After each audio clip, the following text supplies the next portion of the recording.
আমি দেখেছি 30 বয়সীদের ভিডিও বানাতে sin square theta plus cos square theta সমান 1 এর চক্করেই আমি বোর্ড এক্সাম ফেল করেছি। কেউ কি বলবে যে বাস্তব জীবনে এর কি কোনো মূল্য আছে? জানে না যে পুরো পৃথিবীটা এর উপর ভিত্তি করেই চলছে। এই মূর্খটা জানে না যে যদি sin square theta plus cos square theta সমান 1 না হতো তবে তোমার পরনের কাপড়টুকুও হতো না, প্লেন তো দূর, একটা সূঁচও হতো না।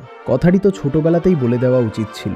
আপনি বেসিক ত্রিকোণমিতি কেন পড়াচ্ছেন? না বললে সে 30 বছর বয়সে গিয়ে এই রকম রিলস বানাবে আর গণিত নিয়ে মজা ওড়াবে। কখনো বলবে সেই এক্সট্রা টু এ বি। শৈশবে বেসিক আইডেন্টিটির আগেই যদি এটা বলে দেওয়া হতো যে আসলে এ প্লাস বি স্কোয়ারের মানে কি, এ কি, বি কি, স্কোয়ারটাই কি, মানে এ প্লাস বি কে কেন এ প্লাস বি দিয়েই গুণ করা হচ্ছে, যিনি এর উদ্দেশ্য জানবেন তিনি এর গুরুত্ব বুঝে যাবেন।